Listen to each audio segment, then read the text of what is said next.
Hello, everyone. My name is Lauren. I am on the Ward 2 NPA Steering Committee. We're going to get the NPA meeting started here. Please feel free to continue eating, hanging out.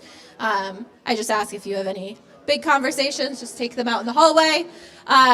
So we're going to get started. I am going to just quickly go over our agenda quick. So we have three main presentations today. First up, we will have a presentation from DPW on a traffic calming project.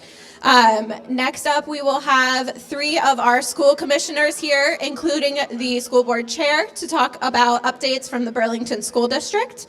And then finally, we'll close out with some updates from our city councilors.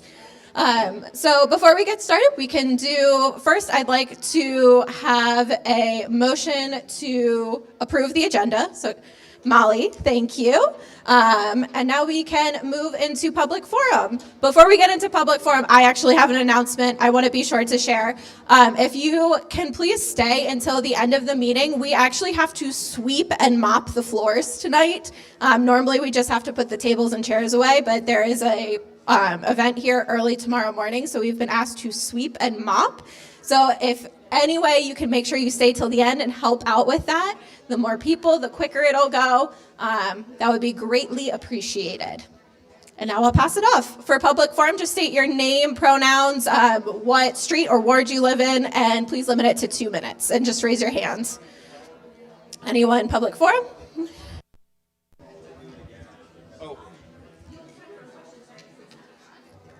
Namaste to all of you. This is my first time, and we are currently residing in New Hampshire, but my son, daughter-in-law, and the little guy who's going around with the clipboard for his mother, that's my daughter-in-law, Debbie. She's running for election inspector, Ward 3.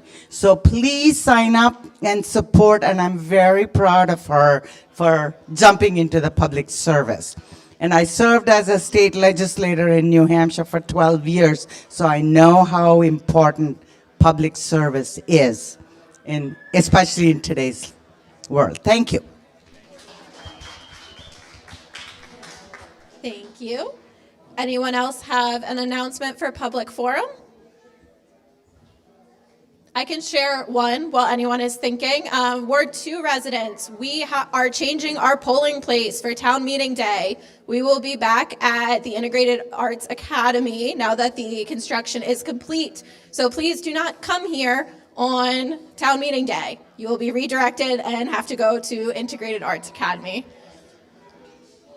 All right. Any other public forum?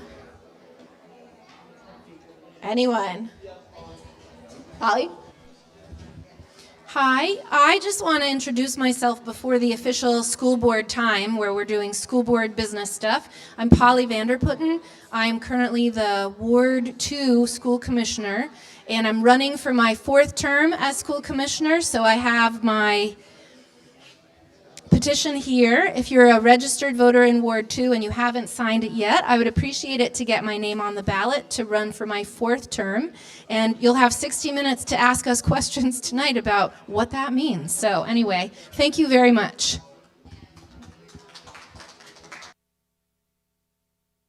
Thank you, Polly. Any other public forum? So my name is Charlie, and the elections are coming up in March, which means we're looking for election officials, people who work at the polls. And I've made this announcement at every one of these meetings for several months.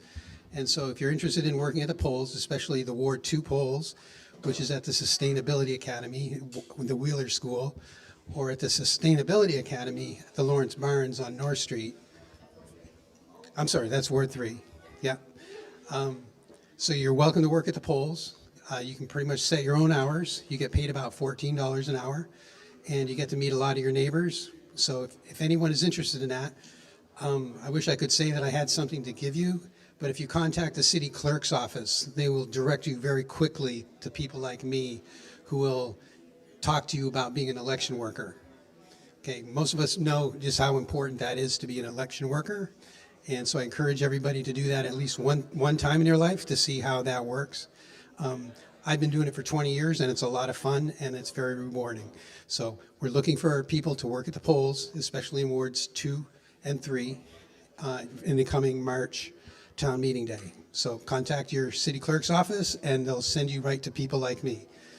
Thank you, unless there's any questions. Thank you. Thank you, Charlie. Any other public forum? Got a quiet group today. Last chance. All right. Well, then I will pass the mic off to our first presenter, Parsa, from the Department of Public Works to talk about, did I miss one? Sorry. No, it's related to that. Oh, it is? Yeah. So everybody of picture for election and a picture for election.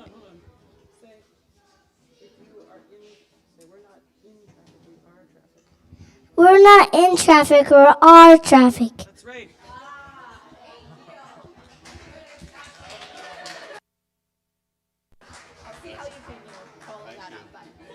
Hey, that was a very good introduction. So we are traffic. So I'm Parsa from Department of Public Works. I'm presenting a project that we're doing for traffic calming on Intervale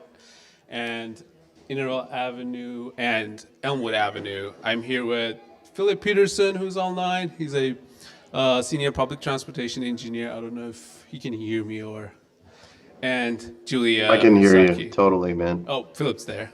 Do you have anything to add, Philip? No, there he you're is. gonna do great. I have Yeah, you're a little bronchitis. tiny icon, but yeah. And then Julia here with me. All right, so where we want to do this, so we are doing traffic calming on Elmwood Ave and Intervale between Archibald and North Street. And if we go to next slide, so why we're doing it is, first of all, we have speeding data and crashes data. We look at them and try to find roads or streets that match or get approved with our thresholds, which we have for traffic calming manual. So we have a traffic calming manual. We look at the thresholds, for example, like if there's 5 crashes in 3 years, that's 1 point towards doing a traffic calming. So in the upper one, I don't know if you can see it all, but for Elmwood, for example, the 85 percentile, which is 85% of people are doing this speed or less, is 26 miles, which is more than 25. We have a daily traffic volume, which is higher than the traffic calming manual. We have a lot of biking activity, and we have a lot of crashes, 5 injuries and 4 bike crashes, which qualifies Elmwood for a traffic calming. Same is for Intervale Ave. We don't have that many daily traffic volume, but we'll still have high crash numbers compared to the relative to the volume of vehicles we have. So Intervale also qualifies for the traffic calming. If we go to next slide, we also have a lot of requests. I have a few examples here. For traffic calmings on Elmwood and Intervale Avenue, we have 2 resident traffic calming requests for Elmwood and 3 for Intervale. And I'm just going to use this. So if you have any traffic calming requests, we definitely look at them. Go to See Click Fix and have your requests over there, and we check them out regularly. If you go to next slide, so I'm going to jump into what we're doing in these streets. I want to start with Elmwood. So for Elmwood, we are doing, and what parking chicane is, it's basically like trying to have like bump outs that we have, and we get the cars to wave around the bump outs to slow down. We're doing it with parking. So instead of doing curb extensions, we alternate parking spots to have vehicles go around them and try to slow them down. And so for Elmwood, the way we're doing it is kind of effective. So we are essentially losing 2 parking spots on the southern side of it, but we're gaining 1 parking spot one parking spot on the northern side of it, so we are down one parking spot. And we are also doing a crosswalk at Cedar and Elmwood Ave, which also takes out 2 parking spots in front of it. And if you go to next slide, I have it zoomed in because I figured it might be small. This is the southern part. So we start from the left side, then alternate parking to the right side, and then the crosswalk is at it. And if you go to next slide, and this is the northern side. So near Archibald, the parking is still on the market side, and that's pretty much it. So I'm going to go, if you go next, I'm going to go to Intervale, but when we get to question and answers, I can answer your questions. So for Intervale Avenue, since it's a little bit wider, and for other considerations, we have speed tables that we're doing. So we're doing 3 speed tables, or presenting 3 speed tables with adding a crosswalk in between, which is Spring Street and Intervale Avenue. And there's also another change that we're doing, which is regulating the parking spots in front of the market. We are adding a green space or green belt and curb work to regulate the parking over there. And if you may go to next slide, so this is a zoomed in version. We have the speed table and the green area added in front of the markets. And if you go to next slide, we have kind of 2 speed humps, one near the intersection and another one near the other intersection. And that's pretty much it. If you go to the next slide. So in terms of next, we are trying to finalize the design January and February based on the feedback we get from this meeting. And then we will bring it to commission meeting to do the parking regulation changes for parking chicane, for example. And then during spring, we advertise the bids to get a contractor, and then summer, we will begin construction, hopefully. Yeah, that's pretty much it. If you have any questions, if you go to next slide, I have my contact info. Any questions? I check my emails before I eat my breakfast, so email is the best way, but here's my phone number. And before we start with questions, I'll just say, if you scan the QR code on the agendas on your table, there is also a version of this presentation available if you're having trouble seeing or want to zoom in a little bit. Hi, Parsa. First, I really appreciate that you did send letters to those of us who have homes on that street. I think most of what is in your plan is pretty good. I really wish you would rethink the speed bumps on Intervale Ave. I think your own data, we're under your traffic calming thresholds already. We have less traffic. People are going 26 and the speed limit is 25. I don't think that's really a problem.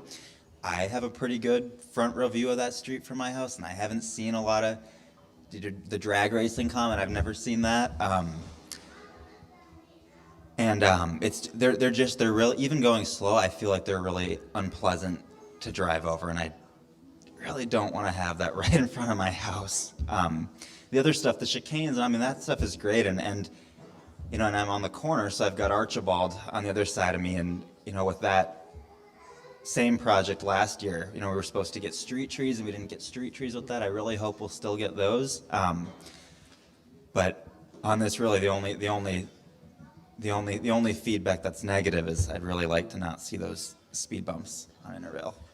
Well, one thing I want to add is for these speed tables that we're doing are the versions that we have on Archibald, which is a little bit less bumpy, and also any other traffic calming like parking chicanes wouldn't really work on Intervale. We can certainly look at other designs, but I think if we want something on Intervale, speed tables are one of the good options. And especially since we have the Intervale is so long, we have the northern part of it that we may also look for speed tables to add in the future. Not promising anything, but yeah. I guess follow-up question to when you said that the parking chicanes wouldn't work on Intervale, can you elaborate a little bit about that? So for the parking chicanes, we need if it's wider than a certain width, the drivers can just go through and not really wave around, and that like kind of it's effective but not as much. Like Elmwood, for example, we have, and the other thing is we need high parking occupancy, which Elmwood is about like 90% or 80%. A lot of vehicles are parked during the day even. I counted cars like I think 2 times, 3 times. It's not the case on Intervale. If we don't have cars parked during the day or low parking, it's not really that effective. That's one reason that it Intervale's doesn't work. actually a little too wide as well. That's also, yeah. True. Yeah, it's a little too wide to be effective for parking chicane. Yeah, it wouldn't make cars to wave around. Ready? So my name's Stephen Karen. I live on the corner of Elmwood and Spring. I've been there for 40 years. And over the past 40 years, there have been 7 parking spaces that have been removed. So it's a little crazy right now. And if you know the corner, you know the parking is crazy with the farmer's market there, and the signage is ambiguous, to say the best about it. And the planters kind of don't straighten out Elmwood Ave at that corner. So I'm just wondering what a more detailed description of what you perceive Dewey Park and the area right around that will be. It looks like the map that I got, there were some arrows there, but I don't understand what it meant. And there was something right in front of my house, right? I'm right on the corner. So there were some arrows there that weren't clear to me what the plan was regarding the transit from Elmwood to Dewey Park, and then the parking around Dewey Park. So if you could explain that a little bit more, that would be great. So one thing I want to say is we're updating the signage and all the signs as part of this project, so that might solve the problem you mentioned. Also, the parking near that park isn't going to change much. It's like 200 feet near that. We're going to move the parking to the other side, which there's like, I think, one driveway less, so we even gain parking. Is that on Spring Street? Yeah, north side of Spring Street. The only parking loss we have is on the south side, which we're losing 2 parking spots because of the driveways. Okay. But the net loss is positive on the north side of it. So essentially not losing parking.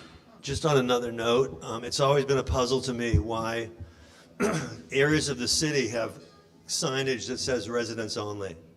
And I applied for that privilege on Spring Street years ago and was denied that for some reason that I thought was kind of weak. So has there been any discussion about resident-only parking on Elmwood and on Spring? Nothing that I'm aware of. Maybe Philip, if you have. Yeah, I mean, I can comment on resident parking. Resident parking is for designated zones in the city near major parking generators, and that area of town it's just not in an area that would be a designated area where we would consider resident parking. I mean, we can have a little bit more of an in-depth discussion about this. I mean, I'm happy to talk about it with you. You can send me an email a little more in depth. I mean, ultimately, resident parking, it's not really something that you want. People think they want it, but it invites more problems than it actually solves. I don't know if it would really solve problems for you, but happy to talk more about it.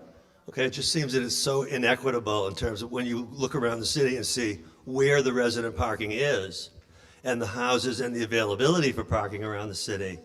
And then in the Old North End, where it's the most heavily populated part of the city, there's no resident parking. So it seems grossly inequitable.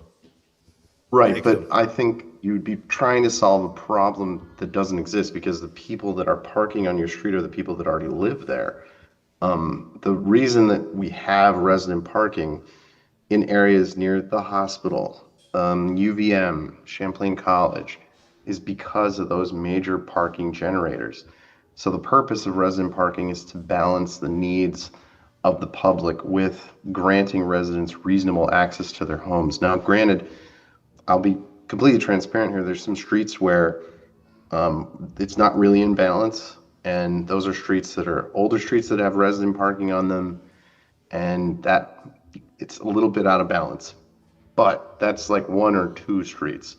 So ultimately, what you would be doing is kind of hurting the folks that already live there than, solving any problems. Hello. Hi. Thanks for showing us this. I just had a question about the two crosswalks in the proposal. I was just wondering, are you going to be extending the curb on those locations so that to shorten up the crosswalk width and to also provide another visual slowdown barrier for drivers? So yeah, that was actually the initial thoughts around it. But for Intervale, we added a speed hump near the intersection instead of a bump out, which do the same job. And also, like for Elmwood, the width, as we talked about, is not that much to like reduce it. And it would add a lot of other stuff like drainage issue, and it's a maintenance nightmare in some degrees. So. Okay. Yeah, if it's a big cost, I understand. But if you guys are interested in adding that in, I think it would be, as a pedestrian, it would be nice to have a shorter crossing distance instead of being in the road. So, just Yeah, thank you. Just want to say, Andrew and Megan online, we do see you. We got one more question here live. Hi, thanks for doing this. I live on Intervale Ave, and since I've lived there, it's been sometimes just because of where the driveways are, there'll be two cars parked. You can't see when you're coming out, and so when I got this in the mail that said there was going to be speed tables, I jumped for joy. I got really excited. There's been close calls multiple times out of my driveway, so this was exciting. I did have a question about the speed tables, which is that my understanding of speed tables is that sometimes they're more effective if they're painted. Are you guys planning on painting them to be more visible, or are they going to be similar to the ones in Archibald that are not painted? Yes, there's painting with them coming up. I believe Archibald will be painted soon, or was painted at some point. Maybe it's erased, but they come with the painting. They come with the paint, cool. Okay, thank you. Yeah, just, again, very excited for this. Thank you. Thank you. All right, before we get to, I see there's a couple more questions in the room, but I do want to turn it over. There are two questions online. Andrew and Megan. Andrew, do you want to go first? Hi, can you hear me okay? Yep. Hi, so my name's Andrew Dunn. I've owned 146 Intervale Ave for, I don't know, the better part of 2 decades. And on more than one occasion, we witnessed people coming up the road at, excess of 50 miles an hour, like run for cover situations where we were all scared. And there are a ton of little kids in that neighborhood. So while the 80th percentile here, I'll get some stats out here for everyone. While the 80th percentile is, within mean, go to the 90th percentile, go to the 95th percentile. You'll see drag racers there. And I'm sure, Prasad, if you want to pull out that data and give us a nice little bell curve distribution of the speeders there, you'll find it. And I don't know when that data was collected, whether it was collected, in springtime, fall, winter, et cetera. But we could dive into the data a little bit more and kind of make an example of it. But I'm a full-throated cry for these speed tables. I think they should be everywhere in the Old North End, including the space. Prasad, I chatted with you earlier today about this, but including across from my house. And I'd be more than happy to put it right across from our driveway. And I'm happy to, offer any other support you guys may need in terms of attending other sessions. You have my email now, Prasad. Can help in any which way that I can make this possible. Thank you.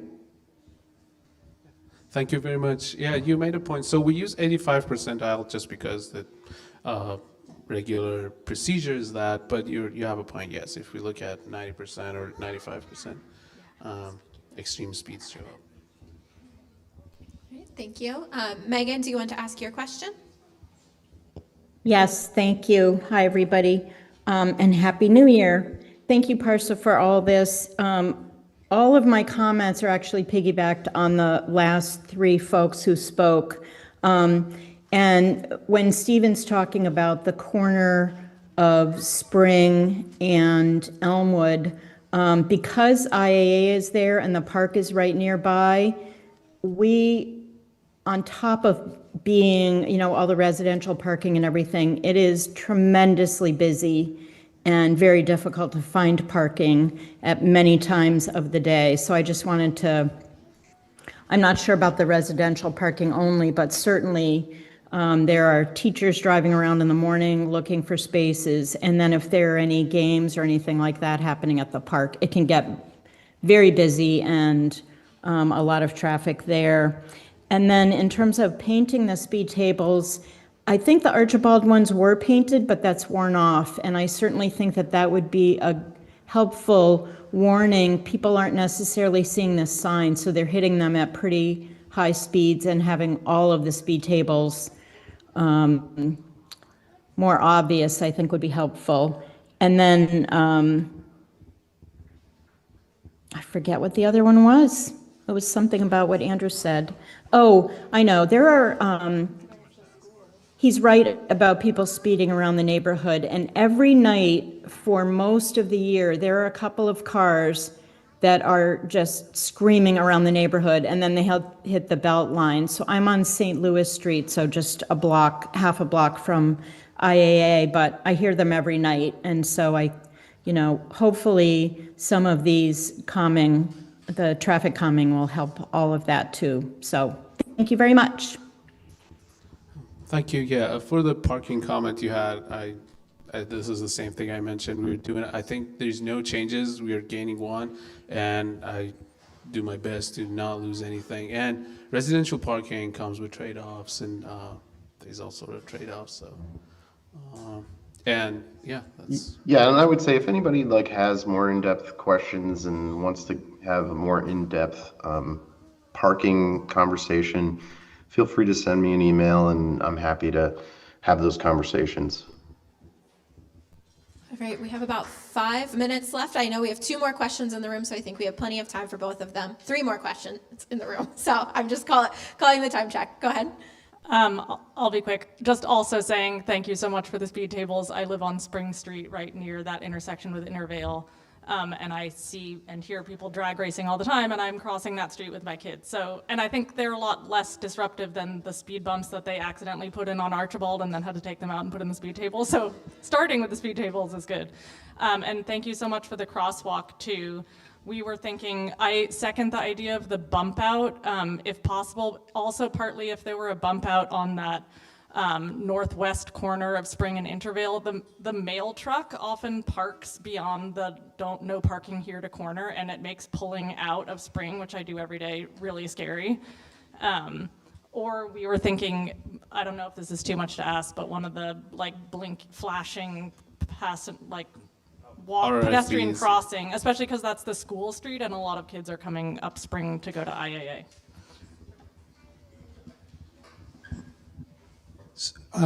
So actually, I just wanted to make one comment. So you just heard someone say that that there were speed bumps put in on Archibald Street, and then they were replaced.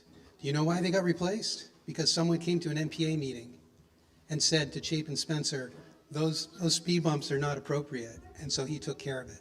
So I'm just saying, come to your NPA meeting and speak your mind. Thank you. I just wanted to say thank you as well. I submitted one of those comments on SeeClickFix, and we were sitting around and we were like, it doesn't seem like anything's going to change. And when I got this in the mail, I told her, I think I told my dad, who lives in a different state. I hung it on my refrigerator.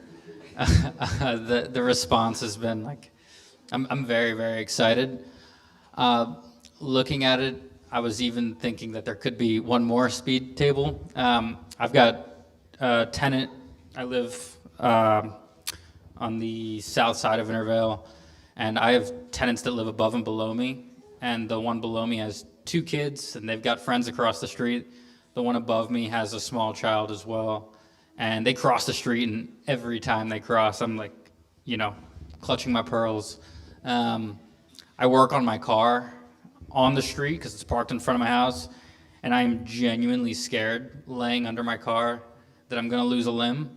So this is like the most exciting way to start 2026. So thank you. Okay. Thank you all for the support. I'm so sorry I jumped in. I'm so excited to see this many people support the project. It makes me happy.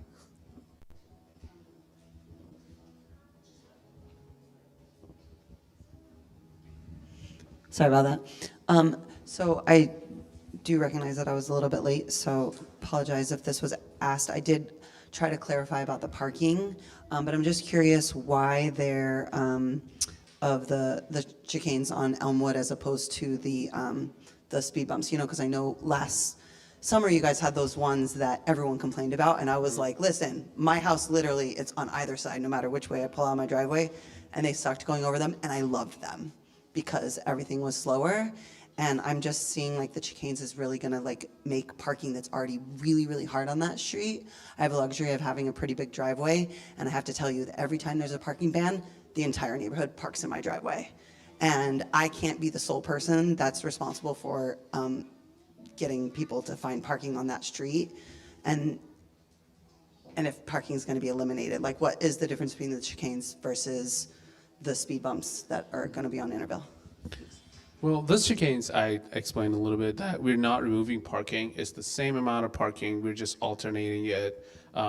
We are effectively losing one parking for those chicanes. And the reason well, there are a bunch of reasons that Elmwood is better for. One is it's not wide as Intervale, and we need certain width. Like it needs to be not wide enough for the cars to go around, where Intervale is not. And also we have high parking occupancy, which helps a lot. And it's lower cost. It's with paints. It's not bump outs, the curb extensions. It's easier to maintain. There are many different reasons. And sorry, you wanted to add something?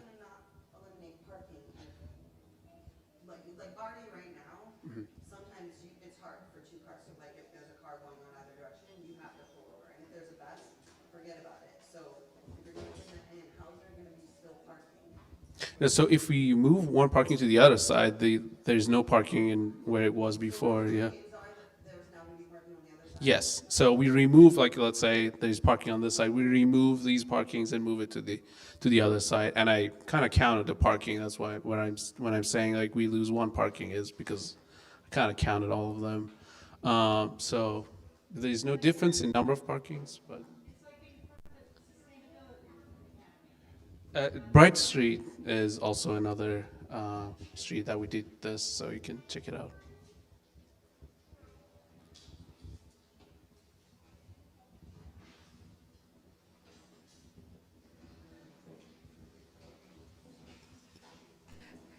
Thank you, Parsa. Thank you. Thank you, Philip, for coming. Thank you, everybody, for the questions.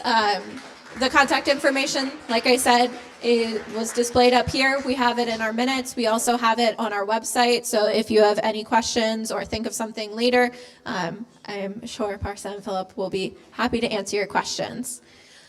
All right, so next up we have 3 representatives from the school board coming to give an update on Burlington School District. So I will pass it to you 3.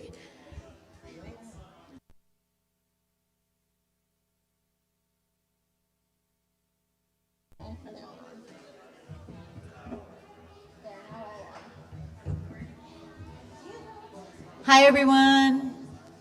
I first want to say that I've been representing Ward 2 and 3 in my, 8th year now? But this is going to be my last year. So, if anyone is interested in running, I'm planning ahead. Next year. You got time to get signatures. Hi, I introduced myself earlier. I'm Polly Vanderputten, and this is Jeannie Waltz. And someone asked me earlier about the school commissioners and what we represent and what we do. And Just to be clear, there are 8 wards in Burlington, so there are 8 school commissioners representing each ward, and then 4 who are district reps. In this case, Jeannie has been the district rep for several years for both wards 2 and 3, and they alternate those election years. So this year is a ward year, and next year is a district year, just to be clear about that. So I'm also running again and planning for this to be my last term. So there are opportunities for those of you interested in getting involved in supporting our public schools.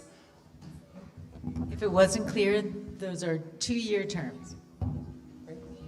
Hi, my name's Claire Wool. I am school board chair, and I am representing Ward 6 and here in support of Jeannie and Polly to talk about budgets and highlights from this past year.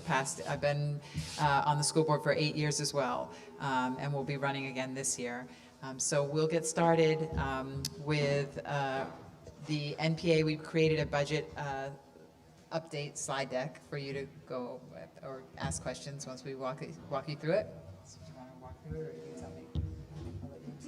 Well, you're the only one with the laptop. Okay, it's right behind us. Yeah.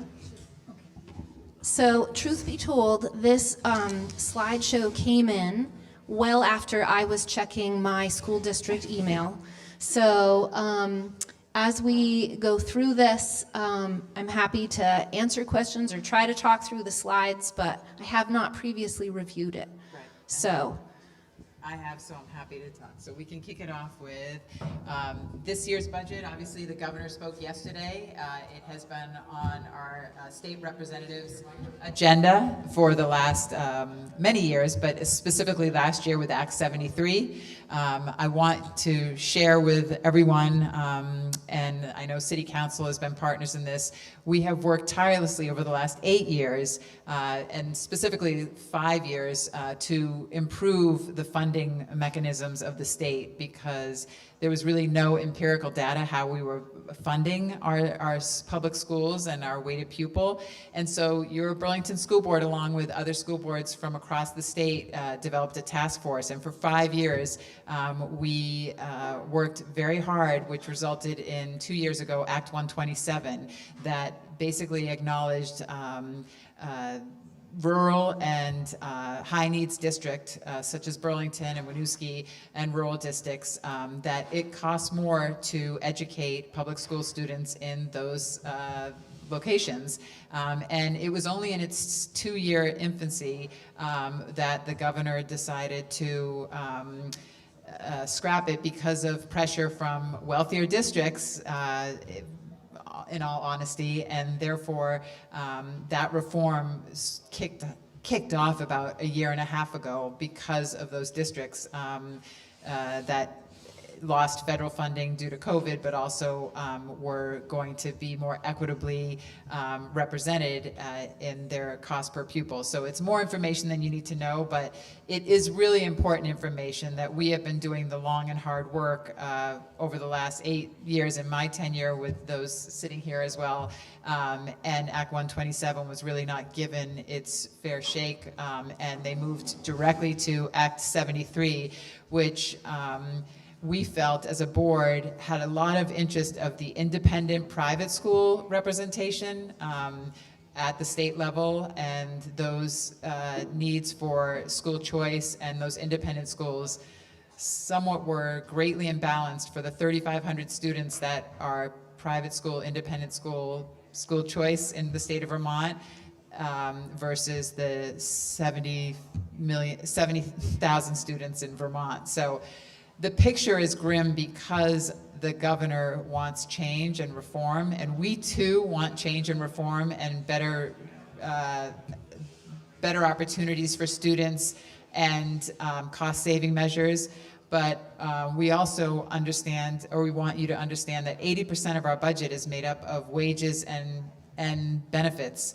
And with double-digit increase in healthcare, which you're all familiar with, that has really dictated the increases in our budget. Last year, if you're familiar with it, we had a 4% decrease because of Act 127, because we were finally being funded correctly based on our student needs. We have 63% of our Burlington public school students are on free and reduced lunch and high needs. We saw the benefits of Act 127. This year, the tax letter came out in December with an estimated 12% increase across the board for districts, and that is unacceptable and not sustainable. After the December 1st letter that came out by the governor, he issued another letter that there would be a $75 million buy down. And that brought us down to around a 5-6% increase. So here in Burlington, we are looking at this slide that talks about the increases, wages and benefits, and the debt service that we carry. But really what you want to know is the overall budget, which we'll get to in the end. We're looking at a 5 to 6% increase based on the costs of wages, benefits, and debt service.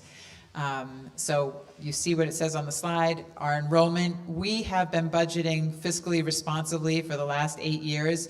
If there has been any decline in enrollment, we have reduced teachers and staffing, and that shows true in every one of our budgets. This year, we have a reduction in staff.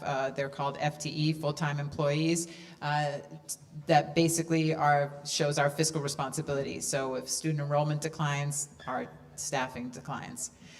The guidance that we gave through consistently, next slide, draft board guidance, is to realign staffing, which we just talked about in Act 73, limit budget growth based on the impact of the bond, the debt service.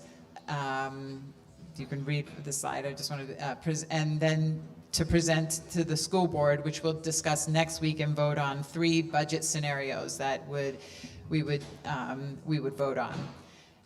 We talk about declining enrollment. I will say Burlington is an anomaly. Our numbers are low as far as decline based on the rest of the state.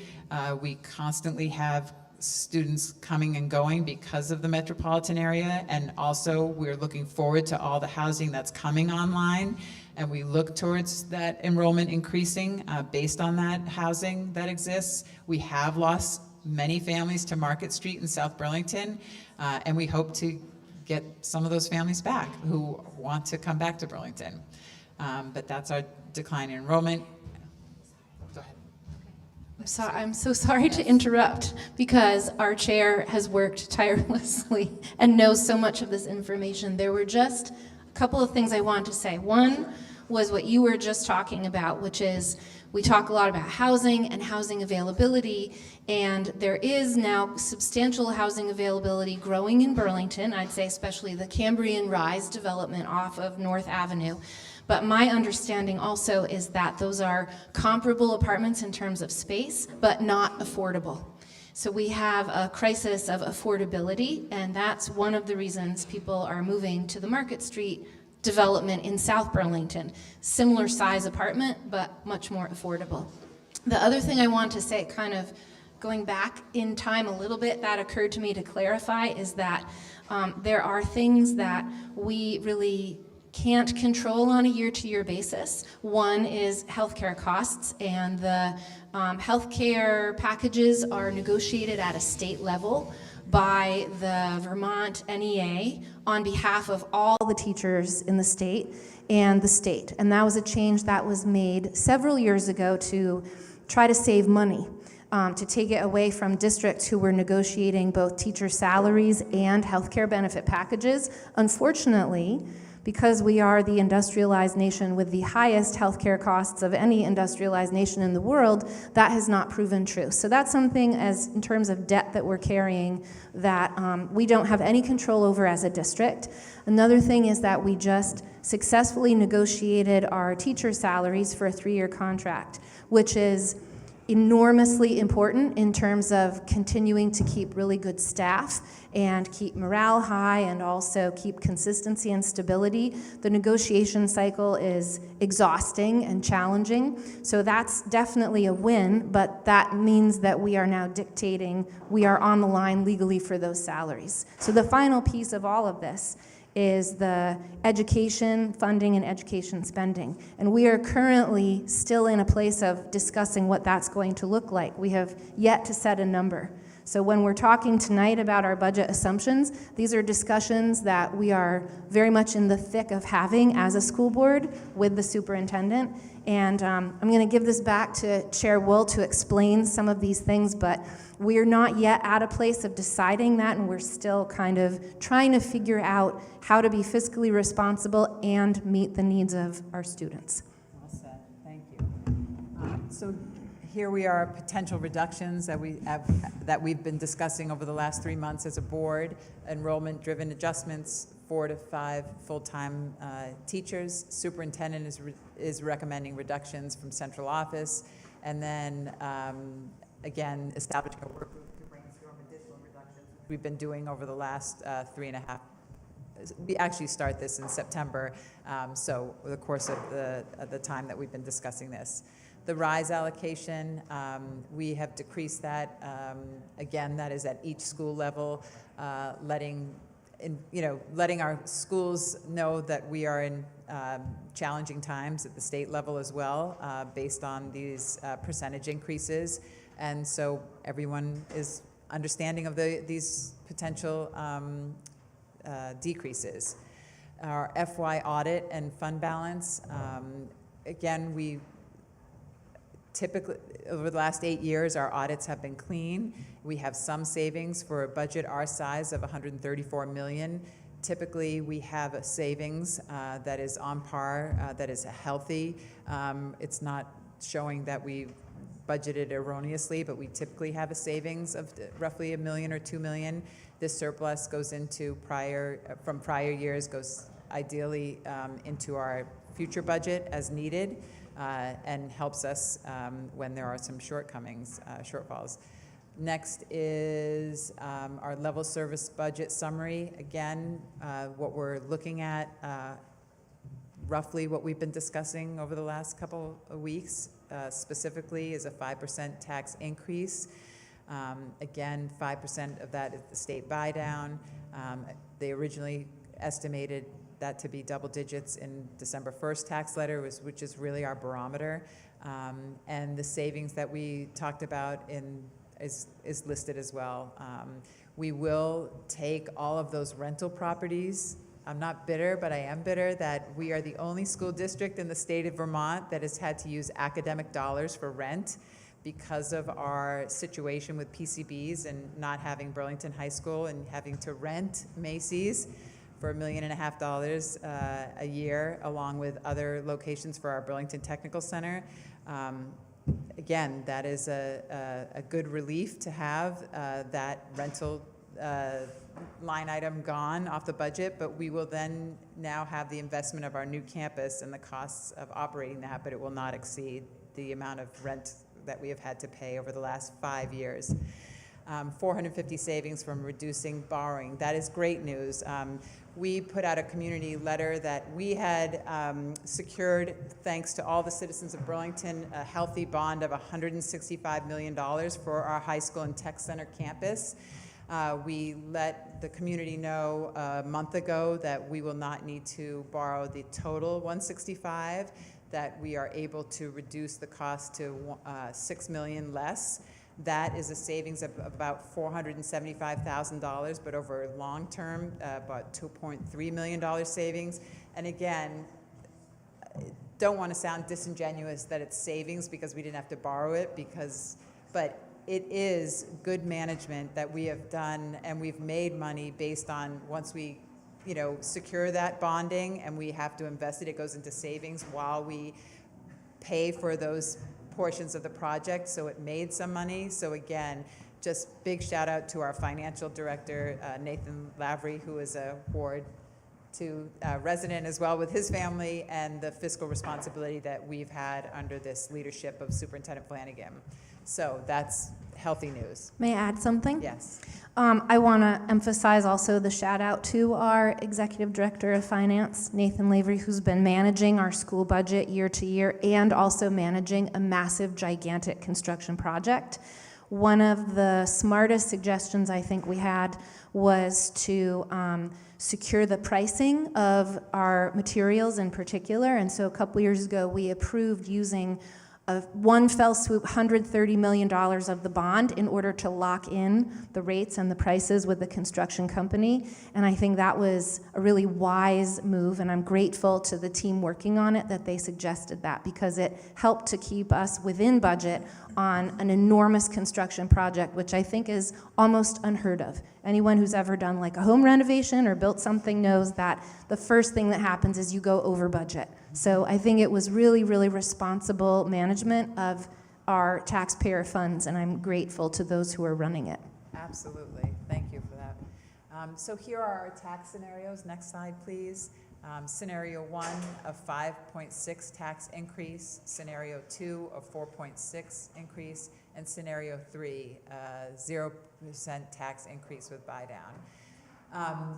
We can walk through this piece by piece, but it's pretty self-explanatory.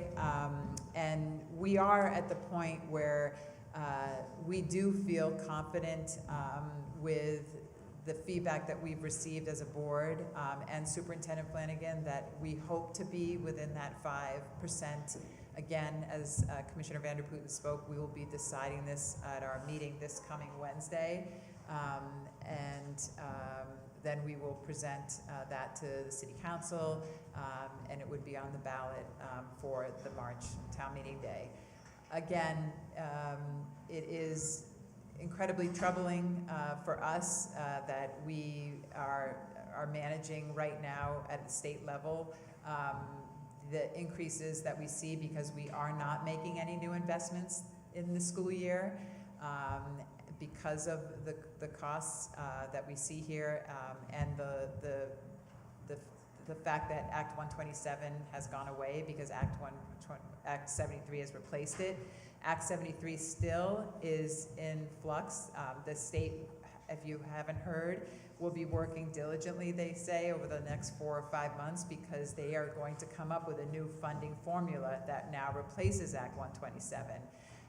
And so that funding formula, the goal is, we agree with parts of the goal, which is let's determine how much it costs so that it's not always a surprise each year, but we're very concerned that a state takeover sounds too salacious, but we did talk about that, and the concern for control, local control, and sort of the gouging of public schools based on what they have talked about or proposed. So right now, as I shared, we haven't decided fully on which scenario. We'll be talking about that at our school board meeting on Wednesday, but we are looking at definitively reducing staff by at least 4.5 full-time employees, and then looking elsewhere within the district for those savings. So it seems very short and condensed here, but these have been long conversations, and we're sensitive to it because as we discuss these conversations, we will let those individuals know that are affected by these reductions in staff before our board meeting on next Wednesday. Next steps, as I just shared, we'll speak and discuss and then present, and then this is our timeline for school board meeting, 2 school board meetings, and then obviously we meet in February as well, or not obviously, I'm letting you know we meet in February, and then we have a timeline, and we create budget one-sheets that we will be able to distribute, and that will be always available on our website. And then what we'd love to just highlight, if we can do so, is the good things that are happening, that the investments in our city, and I wasn't sure if you want to, who would you like to share just overviews of what's going on? Well, in addition to us building this beautiful, I actually drove by just this evening and the lights were on. It was after dark, the lights were on in the building. You could see like cabinets hanging and everything. And I was thinking, oh my God, it's like really happening. It's just, it really is gorgeous. And it's just amazing that it's such a huge thing has been built in such a short time. I know it doesn't seem like a short time, but it sincerely has been. And as many of you know, especially since we're talking about parking around IAA, the renovation is finally done, and the what do you call it? The environmental, the geothermal What's the other part of it? Is it a geothermal HVAC system? Yes, so we went completely geothermal.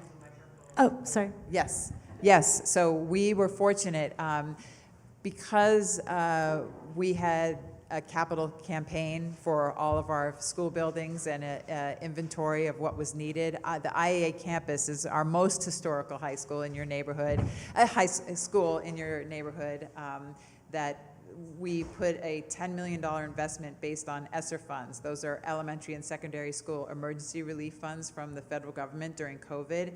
And so we were able to earmark those funds for that school specifically for the needs that it desperately needed. And that was unveiling, and I saw a lot of people from this neighborhood at that ribbon cutting in August. The mayor was there as well as city councilors. And so that investment in that school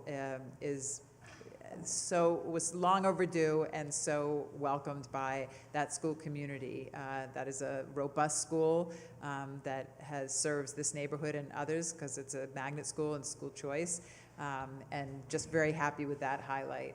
And then also, as Jeannie talked about, the high school, we are under budget and on time. We will complete that school campus by May 1st with an enrollment of students entering in August for the first time.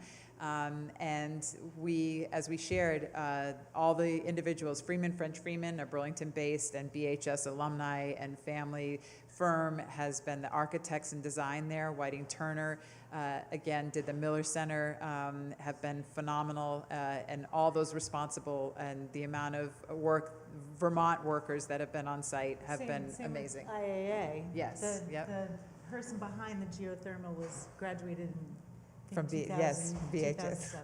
And then lastly, Burlington Tech Center, we unveiled the BTC hangar at the airport with a wonderful and amazing $10 million grant from Senator Leahy before he retired for workforce development for our aviation, automotive, battery, engineering, manufacturing programs. Amazing opportunity right next to Beta and for other businesses. With students, we have 9 ascending schools, so that's just one portion of our Burlington Technical Center. The rest of our programs, health sciences, design and illustration, and more will be at the campus, the Burlington High School and Burlington Tech Center campus. So those are highlights that are student-centered, engaged, we're on budget, on time, and just successful projects with engaged students, families, and faculty that we're extremely appreciative and humbled to be a part of and share. And we also completed a building down on Rock Point, Eagle Bay Academy. Yeah, absolutely. That was a huge construction project as well. Yes. Just a couple in the mix. Yes, yeah. And that is a program for students who need an alternative setting for a variety of reasons, where it's not working for them to be in a quote-unquote traditional classroom environment. So it's a way to support them to be able to get an education and a high school diploma and get training for future work or future studies. And that's a really beautiful campus. And what I like about that is my understanding from the program directors is that that student community said they didn't really want to be on the new campus of BHS and BTC, but we have them nearby. So they're located at the Rock Point School. No? Located at Eagle Bay Academy. Not technically Rock Point School, which is a private school, but on the same property as Rock Point School. And the program name, what used to be called On Top and Horizons, which were 2 separate programs, has now been named Eagle Bay Academy, and it's all happening under one roof and nearby to all of the busing and other opportunities that those students would need through our district. So it feels like, having been forcefully dispersed by the PCB shutdown, we're kind of bringing things together, with the exception of the BTC aviation program and automotive, which will not be located at the campus. I think, again, to my understanding, is that is probably a great thing for the students in those programs, because they'll get to be much closer to aviation design and automotive opportunities. And some of our highest levels of PCBs were found in the tech center, particularly the automotive area. So probably best for the long-term health of our campus to not have those things in the Institute Road campus. There was only one more thing I wanted to say, but we should open it up to questions. It's back on this slideshow and the chart with the different scenarios. I don't know if you can step that one right there. I just want to explain to people, in public education, we are awash in acronyms. In case you don't know, FTE stands for full-time equivalent. So like a full-time equivalent position, that's what that means. And then there's another acronym you may hear, which is RIFT. RIF stands for reduction in force. And there can be a lot of shifting in what that means, but people affected by this reduction would be given a quote-unquote RIF notice, and then that's what we are looking at. And sometimes these full-time equivalent reductions can come through just attrition, people retiring, and sometimes it comes through eliminating positions that have been budgeted for but not filled, and then we see we don't actually need them, and sometimes it does actually impact people working for the district. Just so people know what that means. Okay, and questions?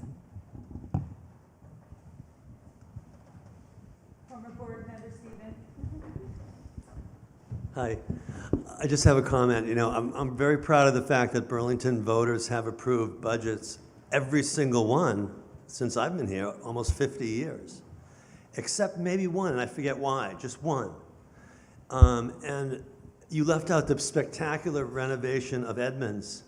The transformation of that school has been fantastic. It's just beautiful.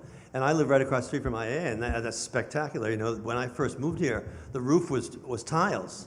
Now it's copper. I'm waiting for it to turn green. That's going to be another 10 or 20 years. But anyway, I'm proud of the fact that Burlington supports its efforts, the efforts that you make in running a efficient and productive district. And I'm sure that that will be the case this time around. But I just, in terms of Act 73, I suppose every discussion about that is theoretical at this point. But what I heard Scott say was that he supports the distribution of funds based on student need. And I'm assuming that that is going to be still part of the funding formula, regardless of what it turns out to be. So yeah, it's too bad that we lost, you know, the advantage that we had gained after just the last 2 years. But I'm hoping that that will still be part of it.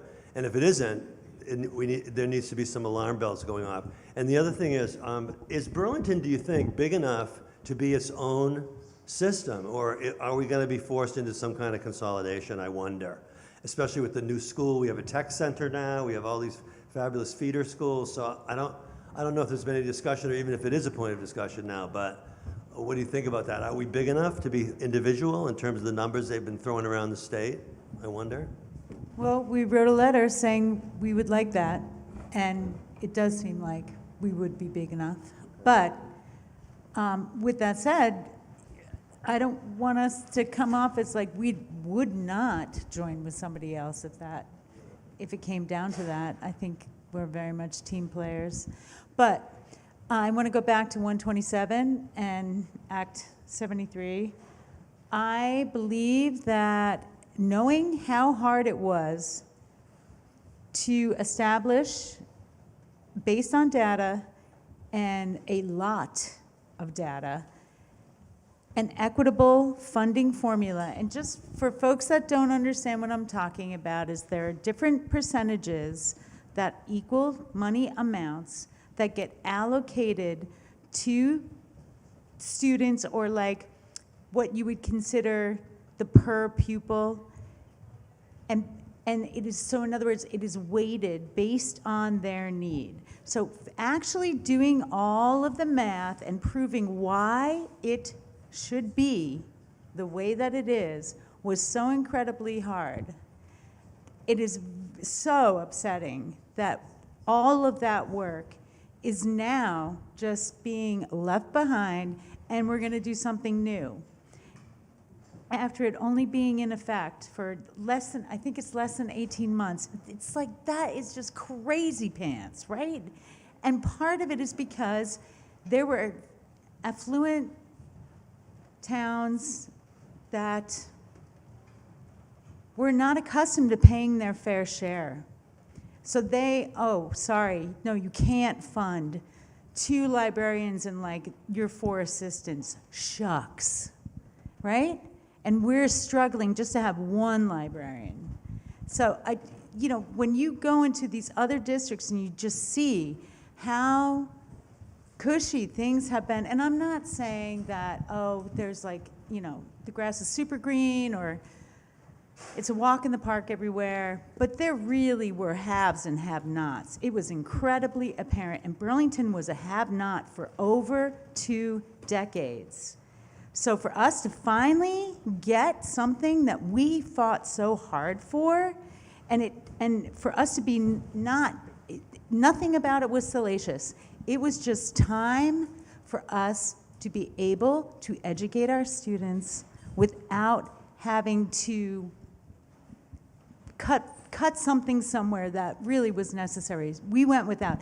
Really, it was deferred maintenance. Why things were leaking was because we decided to pay for the education of our students rather than take care of the buildings. So yes, part of why we were able to fix up these places, not just the bond, I mean, that's a totally separate thing, but yeah, we learned the hard way. You know, you got to make the investments in the structures.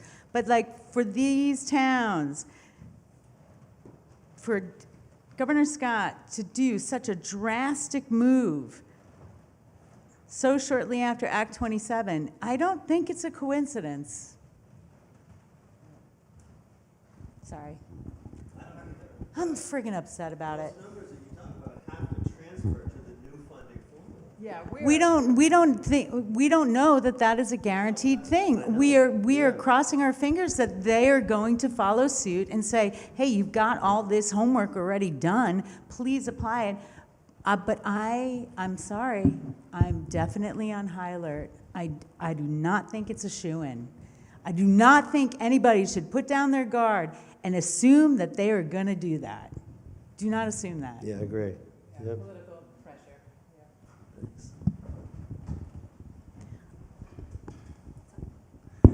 So that was very well presented, and I have great respect for the amount of time and effort and loyalty that the 3 of you have shown to the Burlington School District over many years, and I think that's a very difficult role. I always thought of school increases as the effect it had on my property taxes. And I would say I don't have kids in the school district.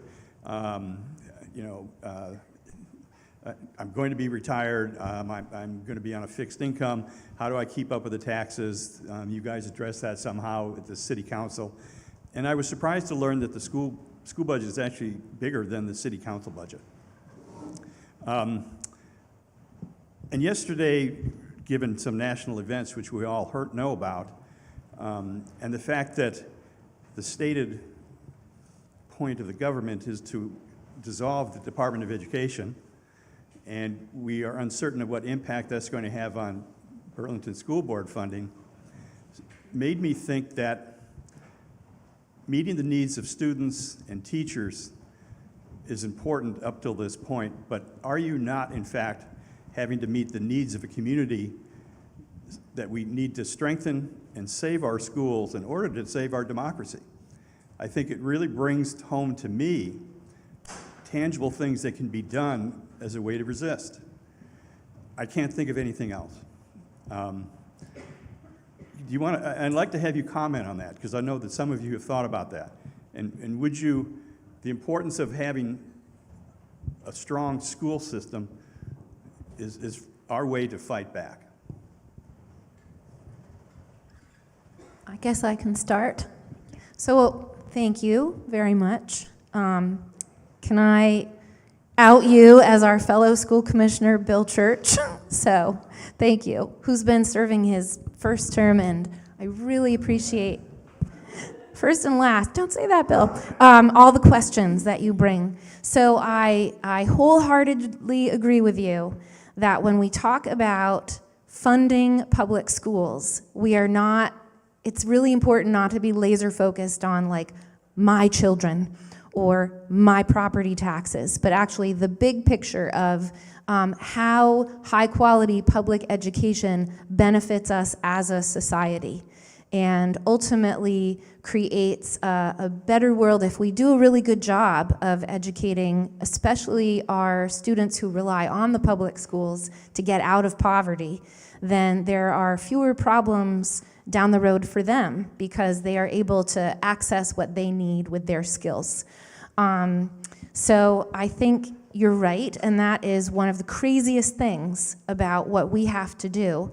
I heard a few years ago that 10% of public school budgets, the funding comes from the federal government, which is totally insane when you compare us to other countries where they have a lot more federal funding for their schools. They also have a lot more federal oversight, and that's something that we see state by state that is kind of becoming more state by state in many different areas, not just education.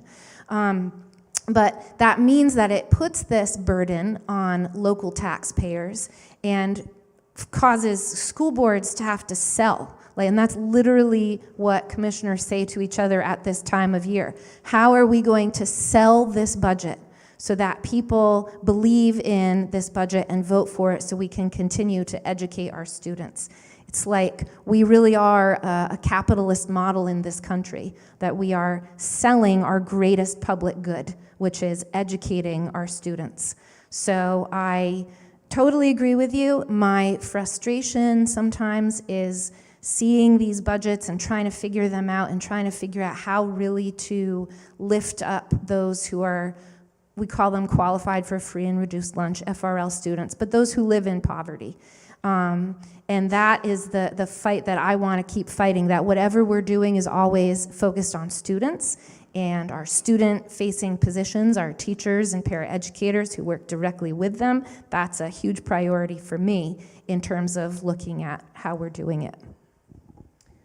Well, I want to say that one of the board's biggest responsibilities is creating policies, and from policies, they're basically directives for the superintendent and his body, or what does he call them? Cabinet, to create procedures that are a way to adhere to the policy.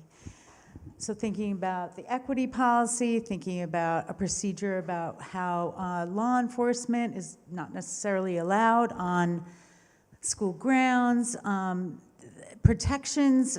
Basically, these are about how to protect our children or how to have them in an environment that is welcoming, inspiring, obviously safe on many levels, right? Not just about, the water quality, but also emotionally safe.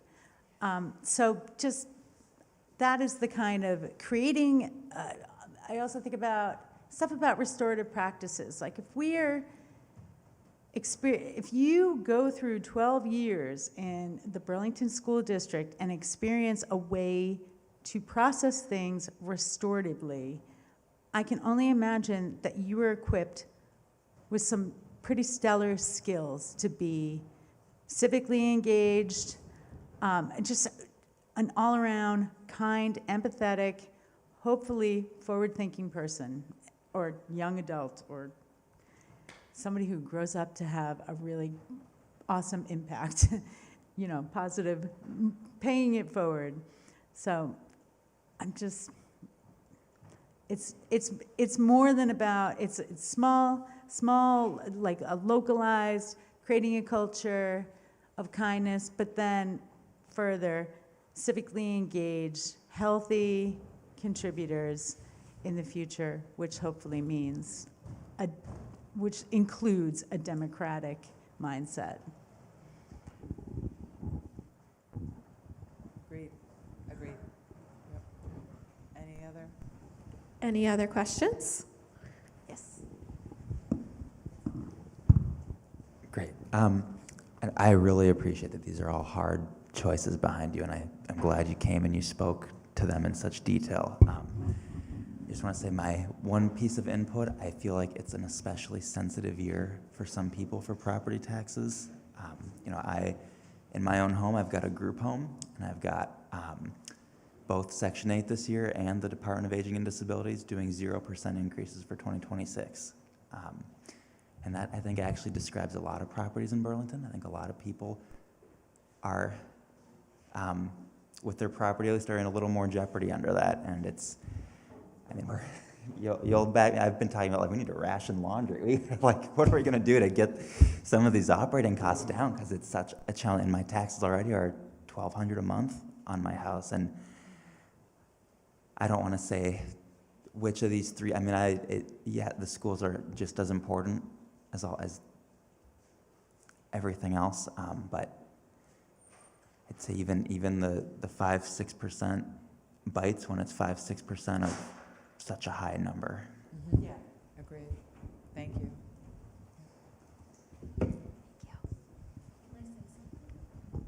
I very much appreciate that comment, and it's something that has come up at in some of our public discussions at board meetings, the pressures that people are feeling, partly because of a lack of funding now for what you're describing, what you do.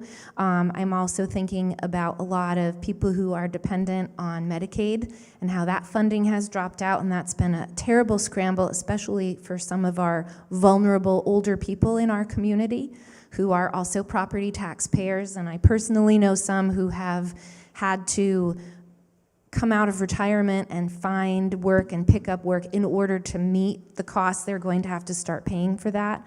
So with that, and then other pressures we have in our city around our infrastructure, like our water, which we are now going to be paying more for in order to improve that infrastructure, and the electricity and energy, there are definitely a lot of competing pressures.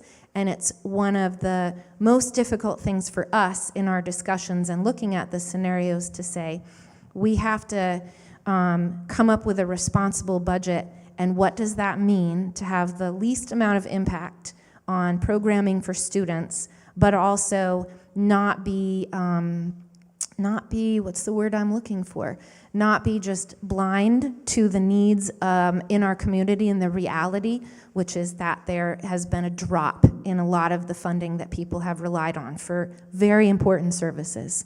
So as we look at these scenarios, at our meeting in December, I think that was our last public meeting, there were a few different scenarios presented, and the one that was presented by the superintendent as the level funding scenario based on the information we had at the time, which had a 10.6% increase, was looked at, and we said we'd like to, but we can't. And right away there was quite a bit of consensus on the board that we needed to reduce in some way. And that's where it starts to feel really difficult. So we would have had a board meeting this week, first Tuesday of the month, but because we're still really deep in these discussions, we couldn't, which is why it's been rescheduled for next Wednesday. Stay tuned, and if you ever want to Zoom in or come to those meetings to public comment, it would be great for you to share your voice, because these are things we need to be considering. And I want to add, obviously, the school budget is only a part of what are our city taxes. Yeah. So go to your city council meeting too.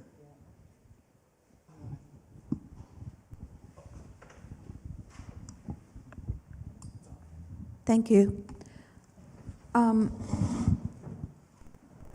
have a couple of observations and then a question. The earlier comment about how we have families moving out of our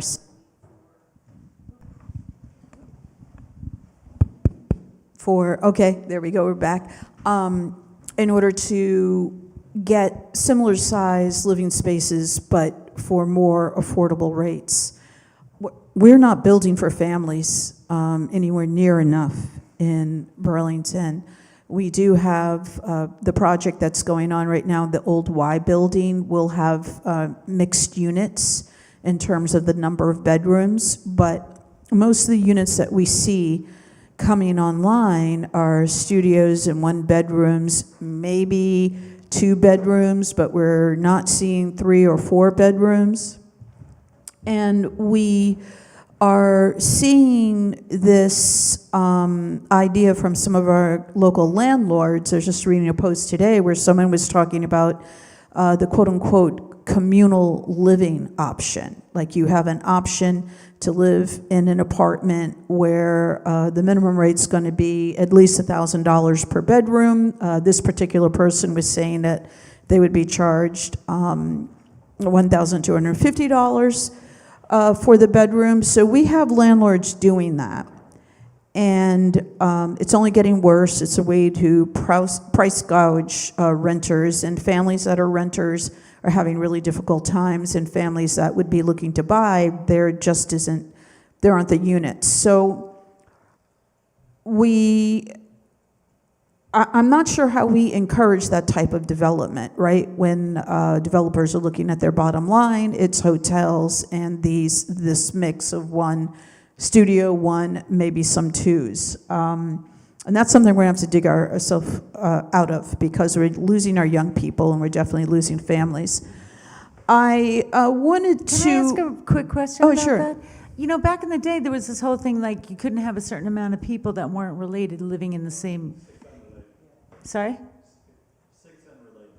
Okay, so you're saying there's going to be... Is it 4 now? You're saying that, by the way, this is like such a Bushwick thing, right? You've got these old...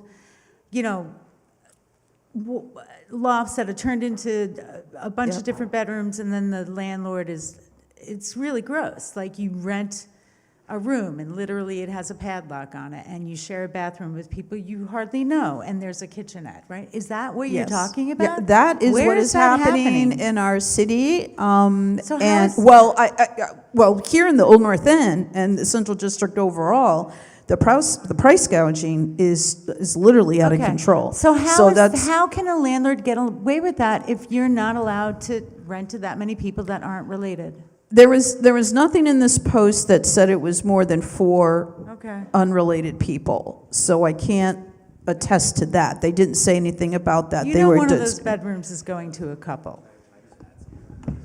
Part of it, a lot of renters in the Old North End too. There might only be 3 names on the lease, but there might be 6 people living there. So you can get away with, and some people desperate for housing will be okay with that arrangement, right? And the landlord will turn a blind eye because they're filling the space. Yeah, but we hear your point. I mean, knowing that the pit was, that all that development and housing is not family related. We have the hotel and we have the 1 in studio bedrooms, like when those all went online, and we're cognizant of that. And even where the old VFW is, we've inquired about that, and we constantly do research on our pre-K, how many students are coming back into the school system. But you're right, there hasn't been the vision of Market Street where those have been family 2 or more bedrooms. So we hear you loud and clear. You're right. Yeah, and it's going to affect us further because I feel like it takes a while for the statistics to catch up. My kid, who's 30, he and a very large group of his friends, so we're talking late 20s to mid 30s, left Burlington last year and at the end of 2024. And I don't think these numbers have caught up because they're not seeing their future here and certainly not thinking about raising families here. When we used to have people come back to do that specifically. And how do we start to address that? How do we start to change the mindset? And certainly the economy of building is something very different that's going on. But the situation with some of the landlords is not. We had one landlord litter the Old North End with lawn signs advertising for people to lock in for, June of 26. And this was over the summer. So this is what we're seeing is how far in advance people are having to, especially students, to sign leases to guarantee having the housing. So I just wanted to mention that because I do think it needs to be something that's at the forefront of people's minds as we navigate all of this. different ways, and how do we change the way that developers and landlords, it's unfortunate that housing is, part of our capitalistic, it's capitalism, it's that system. So it's for profit. It's like housing and healthcare. It really should not be for profit, but here we are. Actually, it's building our tax base, though. With more people there, hopefully, is more people contributing to the tax base. I know it's. I also know that not all of them are going to be givers. Some of them might be takers. Yeah. Yeah, and I don't want to get too knee deep into it, but I'm not sure it's building the tax base the way that we wanted to, just because of the limitation of who can. For it, I'm saying. Yeah. Thank you. I have a question about the various reimbursement accounts that are part of the health plan, and I, full disclosure, work for a company that helps administer these plans. So I've been very curious with regards to working with other school systems and municipalities. I can say that the reimbursement provider that the school district is using, we found when doing price comparisons on invoices from other districts that they were overcharging in some cases. So I just say to recommend, as you start to look at this stuff around, July, that if you have not done a price comparison, I will not say the name of my company, I don't want to have any conflict of interest or anything like that, but just in the interest of the school district saving money, if there has not been a thorough comparison done with other companies that do this work, then that should be done, because you may be priced fine, but we were shocked by some of the things that we saw, and some of the things that some of the other school systems were being charged for that are not best practice. They were just, quite frankly, getting away with it. The last thing I wanted to say is something that has been on my mind, where it was previously discussed during a conversation about people who hold certain positions in the city councilors and possibly school commissioners, do a certain amount where we release some of our financials. And there was a comment made about how for the school commissioners, it's not a political position. And that's not true. It's a very political position. And it's political, especially with regards to equity issues. Equity issues have been painfully political. And I recently had a conversation with someone who was talking about what happened. It's been several years now, but at one point there was a very serious conversation to close what was then, it's now Sustainability Academy, but what was then Lawrence Barnes. And it ignited such a fierce conversation within the community. We had members of the community who said, from other wards, who said terrible things about our children. And it was almost like listening to people who were against school integration in the South or were against busing in Boston. It was that type of level of rhetoric. And it was very, very political. Removing school resource officers from the school, very political conversation. And we have had in the past, regretfully, former commissioners who had rhetoric that was racist. And I just want you to kind of think about that. The votes for the budget are very, very political. And it's just something we can't get away from, but I feel in order to do the best job that we can, we have to recognize it. I'm very proud that our schools have gotten to the point where there's equity in suspensions. That was political to get to a better place, to be honest, to recognize what that situation was and that it needed to be fixed, and it took years, but we we've done it. All of it's political. And when we look at what's happening in our country right now, and that we have racism being dictated from the highest office in the land, we can't fool ourselves. So thank you for listening.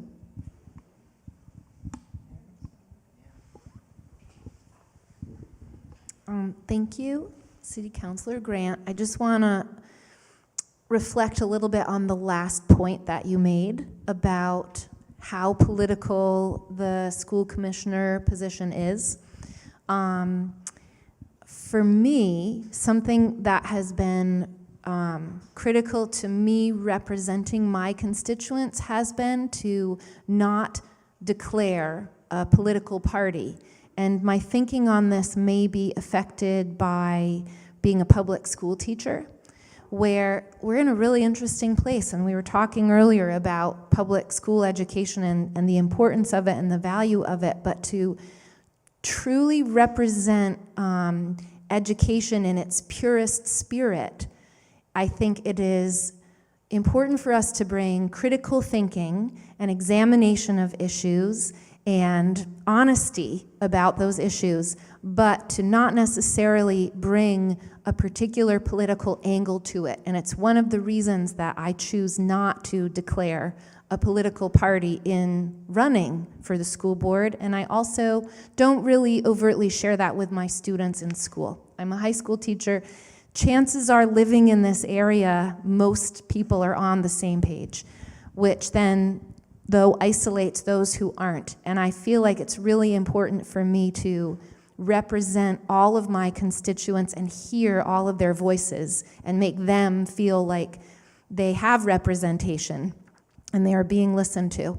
So it's tricky because the things that you brought up are definitely political issues, but I see the role as being necessarily removed from politics in order to best represent the spirit of education.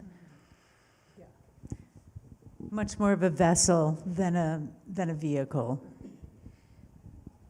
Do away with campaign financing. You know, we talk about when this was brought up in City Council about these enormous campaign budgets. Be the first city to do away with campaigning, like all the money spent on campaigning. Work together collaboratively. The division exists in City Council. We've got to do better. Right. So I mean, I always think of, you know, campaign finance, influence of campaigns. You know, the reason why we talked about the non-political nature is we always, I mean, my adage was like, stand and pretend there's a fourth grader next to you in everything you do.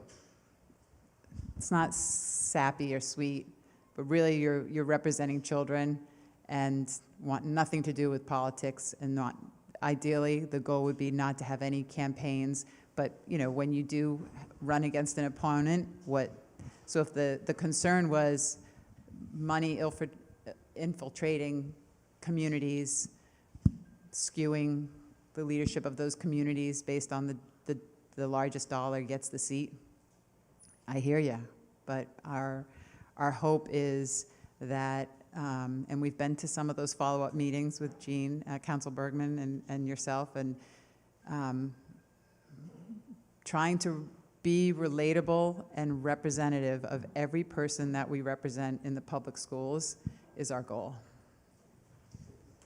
And I mean, you know how loyal I am to the Old North End, not just school board stuff, life stuff.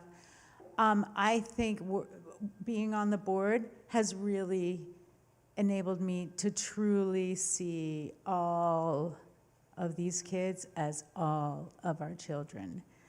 And I'm not saying I don't have a soft spot for the kids from the Old North End, but you know, it's definitely dialed back. I definitely have a much more wider lens on who we're caring for. And when I talked earlier about creating policies to protect our children, I really think that those policies are protecting them from politics. And not necessarily Burlington City politics, but federal politics. And I love what you said about your healthcare. We have with our HR, Michelle Miola, our HR director, we're constantly asking about review, and she did give us an update each year and has someone that's part of their job is to look at exactly what you spoke of. But I will bring it to her attention based on your feedback tonight. So thank you for that. The audit is online. Yeah, but she's talking about rates and abuse of healthcare. Yeah. We found with one district, they were being charged for the cost of issuing checks, a per check fee. That's really abnormal. So it's about not just looking at the per person administrative fee, but other fees on there. Just maybe, has there been that deep of a dive? So many people just like, oh, well, the administration fee is this. Meanwhile, you're getting a per check charge. Yeah. I mean, for any checks you- interestingly, because things about healthcare costs are out of our hands as far as, because of the state system, I was like, oh, do we even get to choose those things? I didn't even realize that, so. Yes.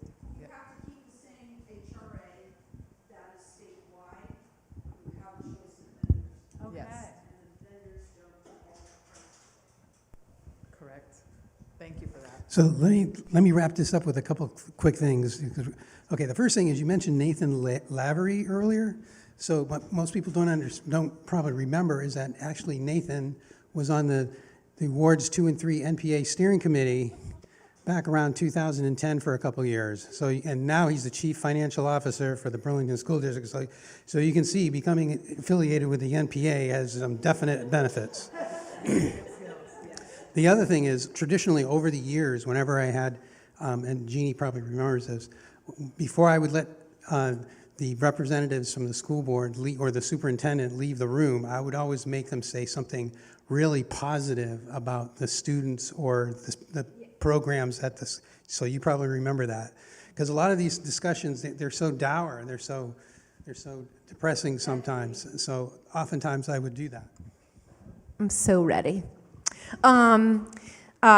Just because of time, because I could celebrate a lot of things about Burlington schools, but we do music and the arts here unbelievably well. I want to encourage everyone, stay tuned to when the middle school and high school concerts are happening at the winter concert for Burlington High School. So true confessions, I have a 9th grade daughter who is a musician, so I'm going to these because I'm deeply involved in it. But I was looking, and I work in a neighboring district as a public high school teacher, and I was like, wow, Burlington has an amazing chorus program, an amazing strings program, an amazing band program, and we support it from elementary school on up. It doesn't just start in high school. It means that these students are getting a great music and arts education in elementary school,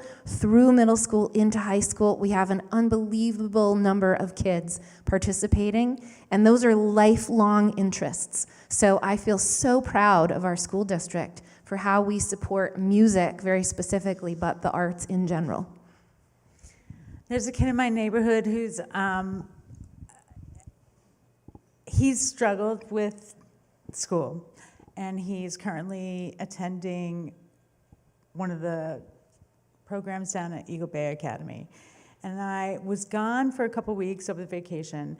When I got home, there was a bunch of mail stuffed in my mailbox, and I was like, this is so weird, because I put my mail on hold, and it was all of his like homework and his grades, and he got all these good grades.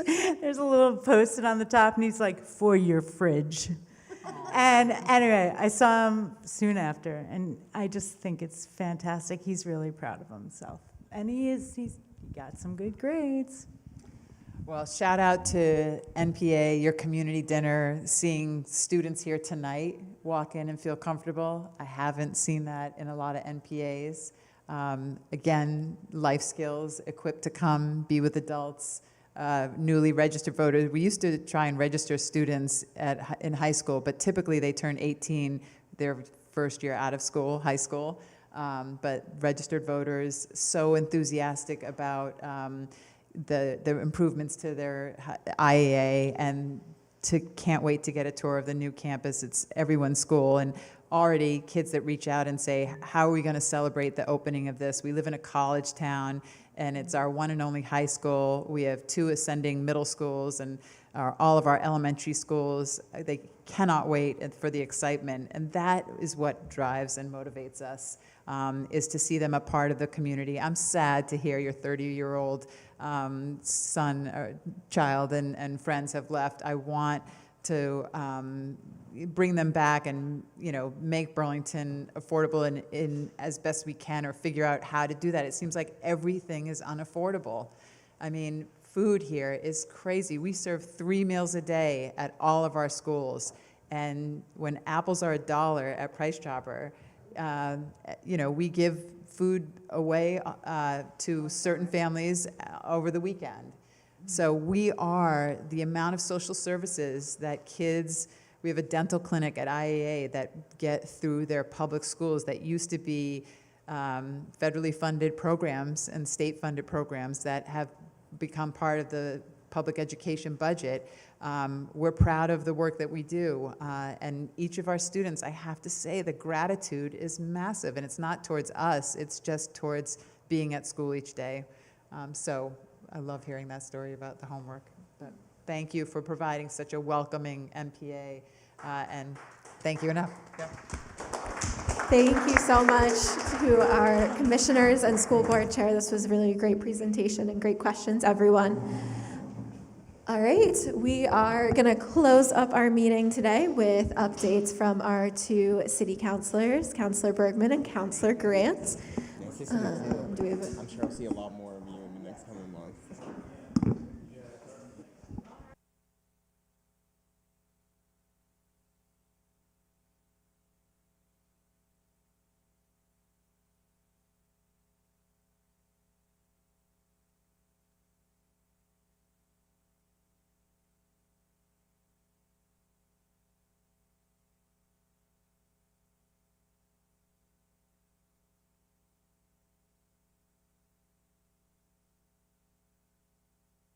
Okay, so where's the camera? So how we're gonna, because Solveig, you're really, there it is, really far away. So for everybody who is gonna watch this either live or later, my name is Gene Bergman, and I'm the Ward 2 City Councilor, and I think that the very most important thing that I want to convey is that now and into the next about 6 months, we're going to have some serious budget questions that we're going to have to deal with, and that includes figuring out how we are going to either raise or cut 10 to 12 million bucks. That's a lot of money.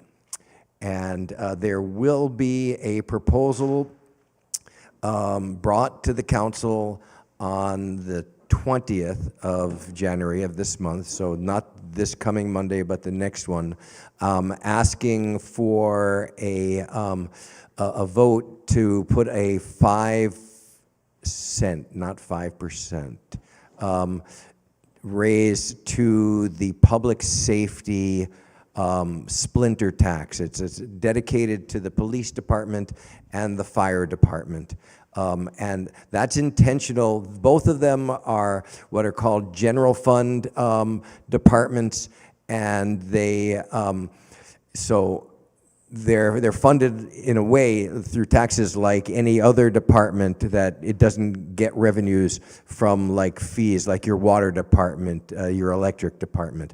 But the money that would be raised here would go to the police and the fire department. And for me, that is a really important thing because we are spending a significant amount of money dealing with the effects of the opioid crisis. I think that we're spending about $8 million a year just on responses by the fire department and associated non-sworn police officers to be dealing with the issues that are part and parcel of the opioid crisis, the homeless crisis, and the mental health crisis, none of which are crises that are created here, despite what reactionary politicians and people say. They're national and in many ways international problems that taxpayers in the city of Burlington have to deal with because this is where people live. This is where people go when they go to the hospital. This is where public services are. So this splinter tax idea makes sense to me, at least as I've heard it so far, because it will allow us to fund those things that are part of the comprehensive approach to public safety and public health. And there are a number of folks that have argued that you just need police officers, just more police officers, arrest people, throw them in jail, and you solve the problem. And to me, that is just a continued recipe for failure, let alone it being a continuation of a racist war on drugs that had led to what Michelle Alexander called the new Jim Crow. So we've done a lot of things that are different in the city, and this is one way that we're going to at least be asked to approach this budget gap, because fundamentally we do not have the resources to do the work that needs to be done. It's just actually just quite simple. So the state requires us to raise most of our funds through property tax. And so this is where we get into the next aspect is, okay, if we're going to raise property taxes, how much and for what are we going to raise them, and then how do you deal with the rest of it? And the decisions that we're going to have to make regarding the $10 million, because the other will raise about $2 million, will be very, very hard, and we're just starting to get that information. So this is sort of a preview. I have been on record opposing austerity, because cut means that it's just a death cycle, a death spiral. You can't cut your way out of it. If you look at the British health system, which was the top of the class for the world until the Tories gutted it, right? Austerity kills. And so this is the struggle that we're going to have right now in the next 6 months. We've got to put any tax increase has to be decided and put on the ballot that the council has to vote by our January 26th meeting. So that is a very quick period of time. The rest of the budget's going to take us time to deal with. And there are going to be some controversial issues that we're going to have to deal with. One that we have, Milo, myself, rest of the progressive councilors have really highlighted, and I'm not really confident that we're going to win, but that is the municipal recycling program, where there's a push to privatize or to contract it out, and it's something that we have opposed, so stay tuned for that, because I don't want to run through everything. That's sort of the big issues that we've got to deal with. Let me say there's one other sort of two-sided or two-part thing. There's also hopefully, I'm the sponsor of a resolution to put an advisory item on the ballot, which would try to deal with tax fairness and equity, which the proposal which came out of a working group that the mayor created would exempt $30,000 of valuation on your primary home if you own a home. And what this would do is sort of switch the tax burden to higher value properties and commercial buildings. It's one piece of a tax fairness approach, of an equity approach that we can take because we've got control over the municipal taxation process. If it'd have to be a charter change. And so we're looking for an advisory question to see, do people think about how, do people support that? It will help people who have lower value homes, and that's, primarily working people. So that's where that's going to switch. One of the problems that we've got is that most of the people, and clearly predominantly in Ward 2, are renters. And we have no authority to deal with tax relief for renters. I mean, we have a just cause eviction charter change, which has been sitting in the legislature for like 4 or 5 years. We've got a notice for rent increases that said that to extend the notice period for rent increases and evictions beyond what state and city law require. That's been sitting on the wall, so to speak, in the legislature for 2 years. Taxation, and including health for renters, is a product of what the governor and the legislature require. We don't have any authority on it, even if we vote on it. And like with the gun control thing, where almost 90% of the people voted yes for it, it's still sitting on the stinking wall. So the argument against doing the advisory, the exemption, is that it's going to shift a burden to renters. And we've looked at the numbers, and it's very, very small. There's absolutely no valid justification for a landlord to raise the rent on the switch. We've looked at these numbers. It would come to like $2 or $3. I think it was just like from $1 to $8 a month is the increased cost to a unit, right? I mean, so, and it's not worth, I mean, people are making $1 gazillion right now on housing. So there's no justification for it. Will they do it? That's, that's what capitalism does. It just extracts wealth. So we need to have state changes to protect renters and to provide more equity and fairness in the renter rebate program and other tax fairness things. And we are proposing that as part of our lobbying down in the legislature. You've got to do both of those things, but the power to do them is limited. We have some power to do it with our own tax system, but not necessarily, but not with a renter thing. And so the arguments that I've heard against us doing anything is that there's going to be some bad results and you can't deal with those, so don't do anything. And that's what's screwed up about the system.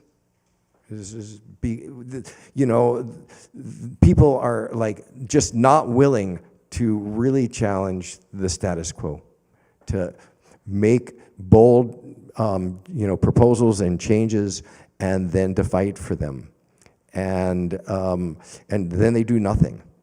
And that's what we're going to be facing in the decision that we've got around this advisory question, which is simply a question, do the people think that this is a good idea or not? So it's not even implementing it, right? So we have already seen through the apartheid-free question the desire to keep things off the ballot, and I have no confidence that the advisory question will get on the ballot this time, but it's my resolution. I'm going to fight for it, and I've lost lots in the past, and will continue to fight even when I lose on that. So we'll see how that goes, but it will be, I think, for anybody who owns their own home, it will be really advantageous to them, and open up the arguments around the fight for additional fairness and equity in taxation. Yeah. Okay, basta. Just to do some quick follow-ups on what Jean just spoke about, the idea that if we try to initiate some sort of tax fairness and the landlords are going to raise rent on people, this is one of the times where I get really frustrated, where some of our fellow counselors do not have a citywide view. Our area of the city has the highest volume of renters. Landlords sneeze and they raise the rent. We hear about extraordinary rent increases all the time, like not just a few dollars or $50, like hundreds of dollars. And this term that I've heard from several people, rent eviction, like everything's fine, but the only issue is that the rent's been raised so high that someone can no longer stay there, so they're forced to move out. So I think there's a real disconnect, and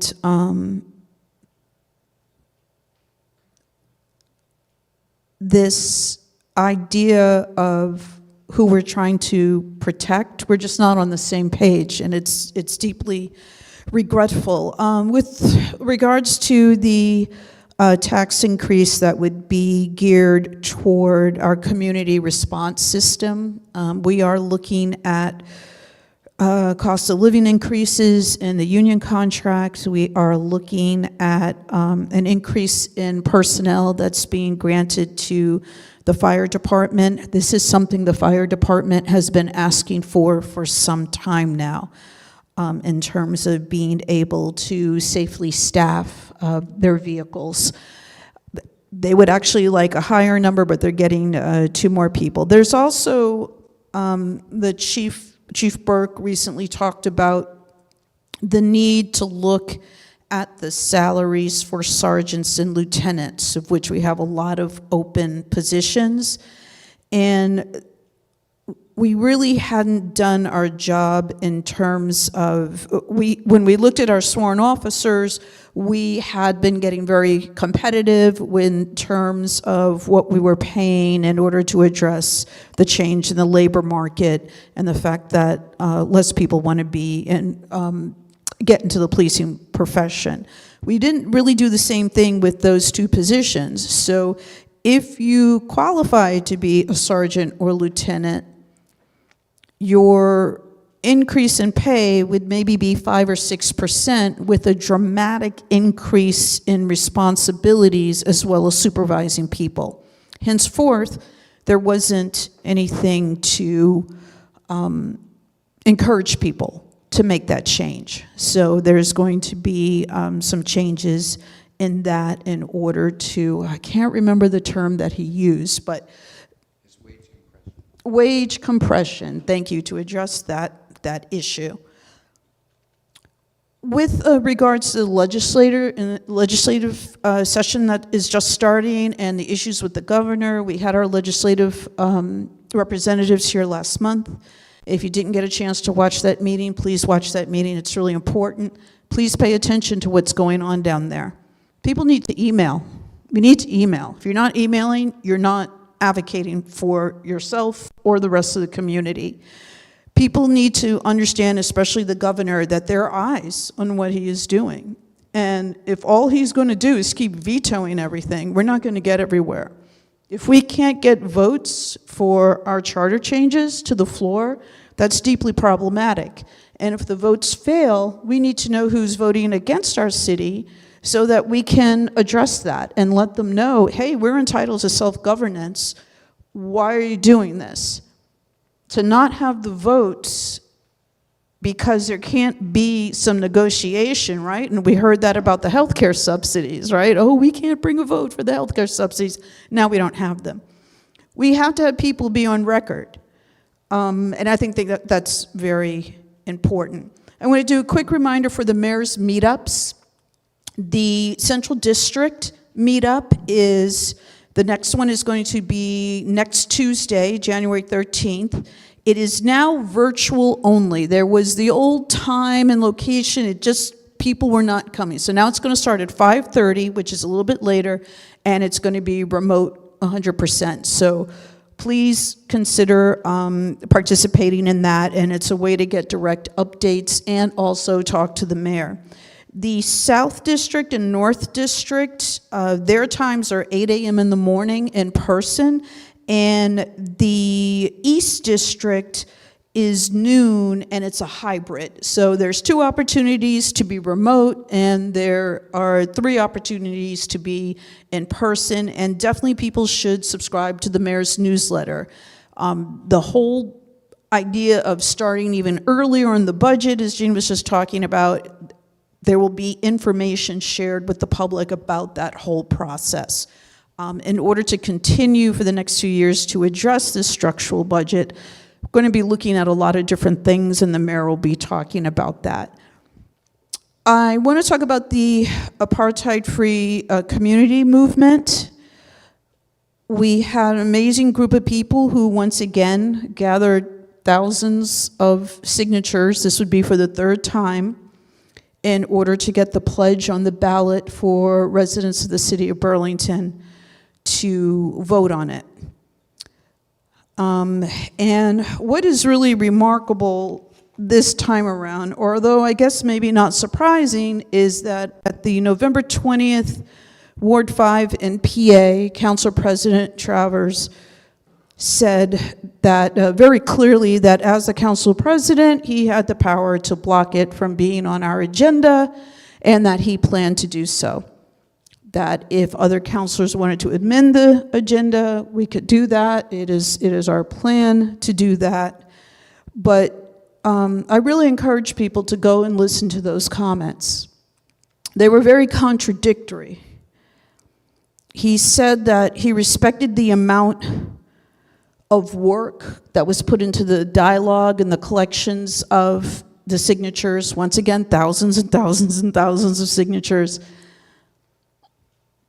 But if you actually do respect that, then you would allow it to go on the ballot. So you don't really respect it. He felt that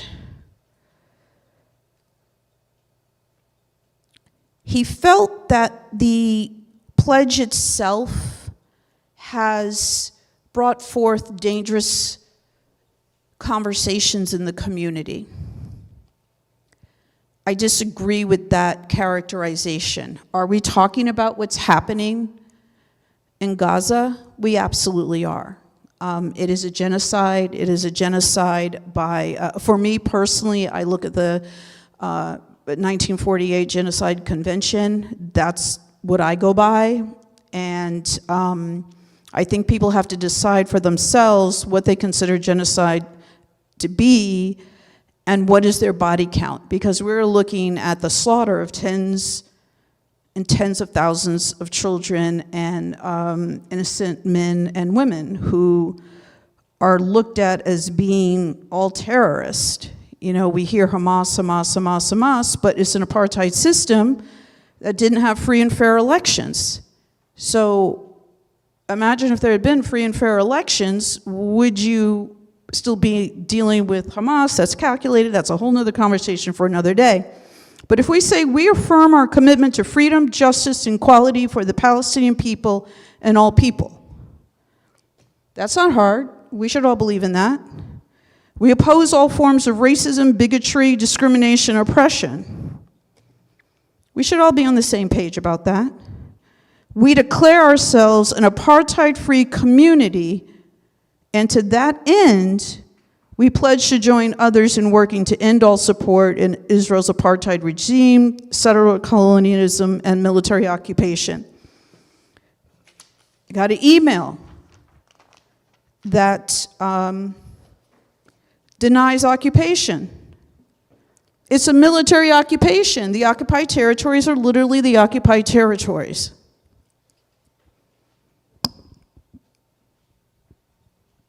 I just don't know what to do with that type of deception. So when he talks about disinformation and people being threatened, you know, we have that when people deny that there is an occupation, and they deny settler colonialism when violation after violation of international law occurs and is being documented. Now, regretfully, because our country is descended into authoritarianism, Benjamin Netanyahu can come here anytime he wants. He can't travel everywhere in the world because there are other governments that will honor the arrest warrant that is out for him as a war criminal. Councilor Grant, I hate to interrupt, but we are 10 minutes over, and we need to clean up. I wrap up in the next couple. I got it. I know. I'm known for going on, but bear with me. Yeah. And this is very important because, as we all know, we had another individual murdered by our government yesterday. Not the first person, but shocking because of the footage that was caught. The rule of law matters. Our Constitution matters. International rule of law matters. Democracy matters. To not want to put this on the agenda, to deny the people of Burlington the right to vote on it, is not democratic. And it contributes to what is happening in our country.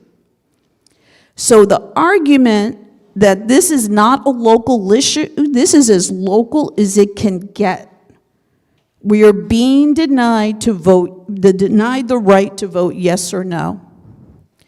And the idea that if there is no vote allowed, that this conversation stops and goes away, I'm saying it's laughable because if we weren't laughing, we would be crying.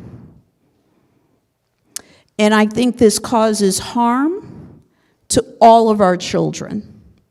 The idea that some children are in more danger than other children is simply not true. 3 Palestinian youth were shot in our city. Why do we so easily forget that and push that aside?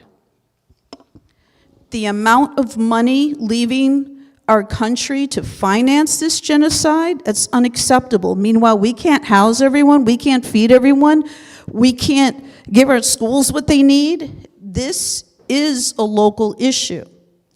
And I think we have to recognize that government at all levels, we need to be involved in and we need to be aware about. Please read the pledge. Please encourage other people to pledge. Please talk about this. Please call out this undemocratic behavior from our council president. He does not have the best interest of everyone in the city at heart, and it's deeply regretful. And I thank you all for listening. Thank you, councilors, and thank you, everyone. I'll just follow up really quick. A few meetings ago, we did pass the resolution as an NPA to support that. So if you do want to reach out, you can also reference the fact that you're a Ward 2 member who was part of the NPA that supported it. It has been sent to all city councilors and the mayor. So thank you both. If there are any questions, since we're tight on time and have to do extra cleanup tonight, I recommend asking in person or by email. But otherwise, if everyone who's still here could help clean up a little bit, since we also have to sweep and mop, it would be greatly appreciated. Thank you. Record.